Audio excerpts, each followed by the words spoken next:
What is your favourite tree? The sycamore tree. Because it's sick, innit? Hey.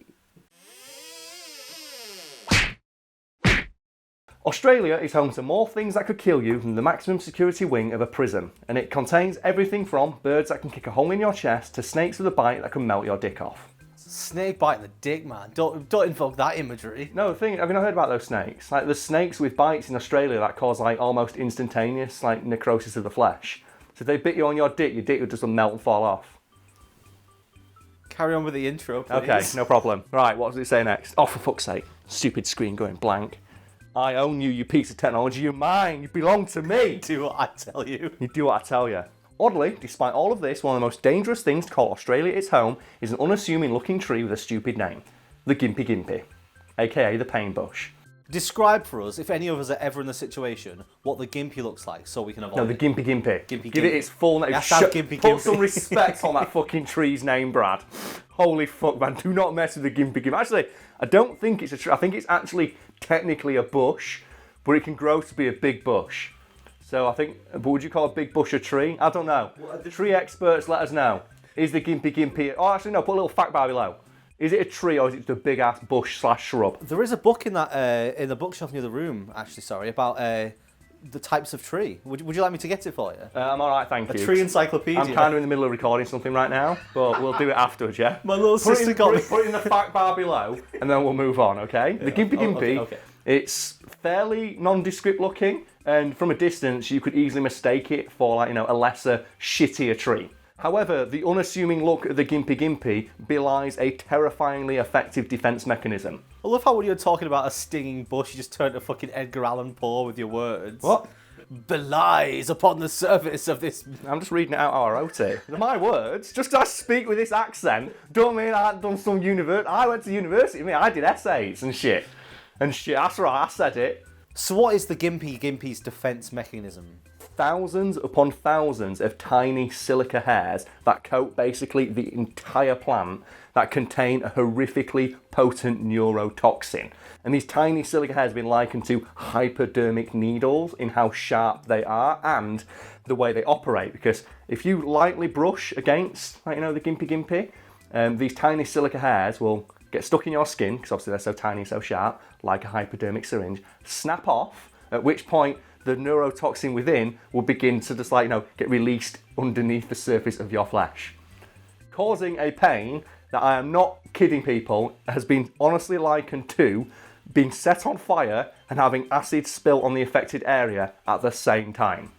It's like, this tree is no fucking joke, like, even though its name sounds like one.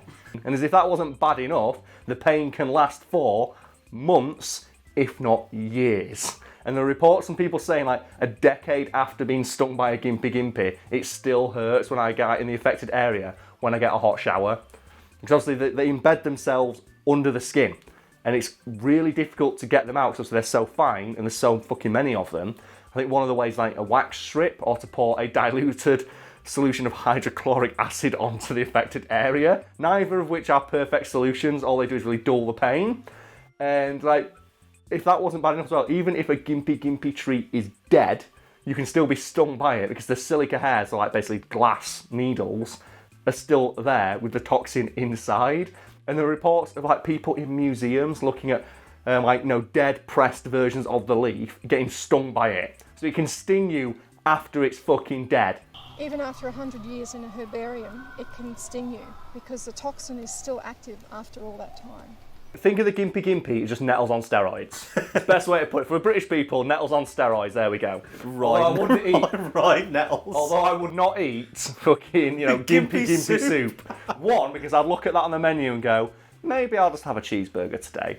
But also, if I knew what I cannot be 100% sure they've got rid of all those hairs. Because I am not okay with eating something that's going to make me feel like there's acid on my tongue. I don't want to feel like I've just, like, gone down on the alien queen. Fuck that. There's an image for people. Didn't write that one. That's straight from the old noggin. That's horrible. Would Edgar Allan Poe come up with that shit? I think not. So the pain's been likened to, it was fire and acid together. Yes, and described unironically as the worst possible pain imaginable. I think I remember it also being described as being electrocuted as well. Yeah, electrocuted while being on fire and acid storm. Because you know what? Fuck you at that point. So is this one of those things that, like, you feel so much pain you just die, like in No, shock? oddly enough, because the plant doesn't actually contain enough of like the neurotoxin I mentioned to kill a healthy grown adult, which hasn't stopped it racking up a body count anyway. So how does it kill people without actually having the ability to kill people? Because it causes you to feel so much pain, you'll want to be dead. And there are confirmed reports of people who've been stung by this thing killing themselves to escape the pain. And even if you somehow manage to, like, man your way through that, there are people who've been stung by it who've been known to give themselves heart attacks and then die because they were screaming so much and their heart just gave out. That's how painful this thing is. And as if all that wasn't baddy fuck enough, Brad, what are you doing in front of the camera? So I was checking the focus. I just realised that... It's really distracting. Sorry, man. You want to adjust the focus live.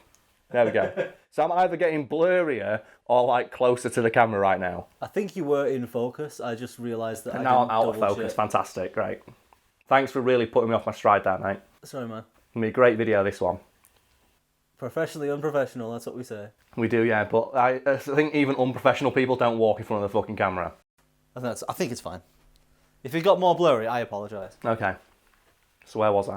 And as if all that doesn't sound terrifying enough, people who've been stung by the Gympie-Gympie usually have to be strapped down to a bed while they get over the worst of the pain, because people who've been stung by it have been known to scratch their skin off in the affected area to try and stop the pain, because it hurts and itches that fucking much. And it's at this point I like to point out some people have been stung in the face by this thing. Do you know, like the thing like you're walking through the brush and like a tree branch slaps you in the face? That happens sometimes. And obviously it doesn't leave a mark. So your face looks fine, but not after you're done with it, after you scratch all your fucking skin off to try and stop the pain. Because it's just a constant, unending, burning sensation, like a quarter inch under your flesh forever, basically, or what feels like forever.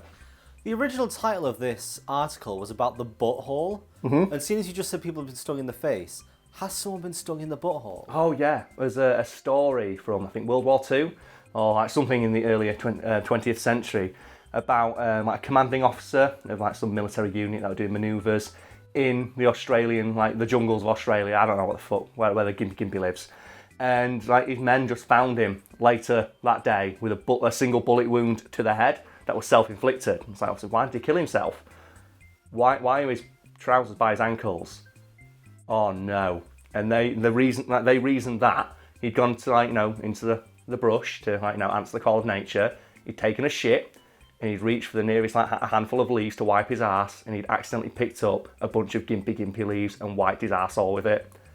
And with everything I've just said, imagine the pain that man immediately felt, and his immediate reaction was to just shoot himself through the head because he didn't want to live with that pain for at the very least a couple more months.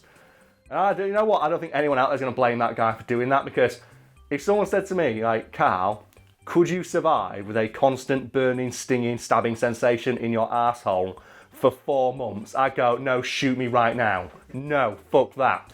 And as well, the Gympie-Gympie hasn't just killed people, because there are stories like horses and stuff falling into the bush and then running off of mountains. And obviously animals don't really possess the mental faculties to knowingly commit suicide, but the theory is that the Gympie-Gympie just drives them so mad with pain that they just sprint like Omid in The Mummy until they die and just run off the edge of cliffs. I don't want to go to Australia, Karl. I know I want to go to Australia, mate. Have you seen what lives in Australia? Have you seen that video? You're not putting the video in, it's terrifying. But if you want to be scared of Australia forever, just Google spider catches rat. And it's a video of a giant ass spider that caught a fucking rat, and it drags it up the wall. And there's just some guy filming it going, yeah, that's classic. It's like, what? This thing does not deserve to live. Get rid of it. You always see those videos of people in the Australian households where one of the giant spiders has got in and they're trying to catch it and they accidentally knock it off and then everyone goes mad. But the part that I'm always there sat there going is, how are you okay? Yeah. How are you okay walking up and putting a bucket on it? Yeah, I'd move out. That house is gone. Yeah, I'm selling that house. It belongs to the spider. The spider can deal with the estate agents as far as I'm concerned. That house is gone. It's written off. It's a loss. It's done. But no, yeah. This thing exists and it lives in Australia, and it's arguably one of the deadliest things that lives there, because It's so like unassuming. Like, people are scared of spiders. People are wary of snakes. People are worried about alligators and all that bullshit. Who the fuck is expecting to be killed by a bush though? Hide in plain sight. That's the motto of the Gympie-Gympie. So seeing as it's the topic of today's conversation, what would you say is the worst pain you've ever felt? I had appendicitis once, and I think we talked about it in a previous video, but it's up there as my dog bite. So people, it probably doesn't show up very well on video. It was a scar on my arm midway through the forearm. I was bit by a dog as a child, like straight to the bone. And obviously, you can imagine, that fucking hurts. Obviously, exposed nerve endings and all that stuff to the air. Because I was in the middle of I was like halfway between home and a friend's house. So I made the decision, to walk to my friend's house. And the first thing his mum did, because my friend wasn't in, I'll run it under a tap for you. Thinking obviously I'd just scrape me out, not realising, no, there's exposed nerve endings there, and ran it under the warm tap. And just imagine exposed nerve endings, getting simultaneously hit by what I would describe as warm water, and then immediately the cold tap as she ran it through. So that was pretty painful. The coolest part was, though, when I was in the doctor's office, as I moved my hand, you can see stuff moving underneath it, which is really cool. That's weird. Yeah. We did a video a while back where you briefly mentioned this, talking about playing guitar. Yeah. It affects your grip, doesn't it? Yeah, because the actual muscle there is not as strong as one of the other arm. There's no forearm muscle left. Yeah, Karl and I go climbing once a week usually, and Karl really struggles with its left arm holds that he has to support his entire body, because I know your grip. You can hold yourself, but not your entire self. Yeah, pull-ups are really annoyingly hard. Also, so forearm exercises, it fucking wrecks. But no, I'd say that's probably the worst pain I've had. Because I've been lucky enough to never break a bone or anything like that. I think I've dislocated a toe once, and then just popped it back into place. But that's it's instantaneous relief when that happens. Yeah. It's just a flood of blood goes in and endorphins. But no, that was just cause it was just this agonising, just burning pain in my arm while I was sat in A&E for 4.5 hours. Good God. How about yourself? Well, I've never broken a bone either. Although there's a chance I may have broken my foot once when I dropped a fridge freezer on it. No, my worst ever one was, I'm not sure if it was indigestion or I think, because I've got mild RSI in my back from sitting on a desk my entire career. What a loser. Thanks. Well, you sit on a settee with a laptop, you're fine. Yeah, no. All I've got to worry about is my nads getting irradiated, but I'm fine with that. But yeah, there was one particular night out when I was in agonising pain from something in my back and chest. Yeah. And I pretended I was fine and walked home. And I remember getting halfway home and collapsing on the pavement, or clutching like a bollard, clutching my chest. And these drunk guys walked up and made fun of me. Never change, Sheffield, never change. Oh yeah, but that was mine. I got home and managed to soothe it after lying down for a while. And cue everyone in the comments calling us pussies. You don't know what real pain is. Well, I get that with my tattoo and stuff like that. I always cause I said it does hurt. It's a needle being dragged across your skin, and especially with black and stuff like that, they have to go over it and over and over. It does tend to hurt after a while. Oh no, it doesn't. It's who are you fooling? Who are you trying to fool? Oh no, this doesn't hurt. It's don't try and just man your way through this. It fucking hurts, but it's just an uncomfortable pain as opposed to one that makes you scream in agony. So obviously my friend's one who did it, and she's a tattooist, says I always get big burly men coming in trying to pretend it doesn't hurt, and they're always the ones who are they're going, ah! It's I had a mother of 3 in earlier. And she was fine. She was reading a magazine while it was happening.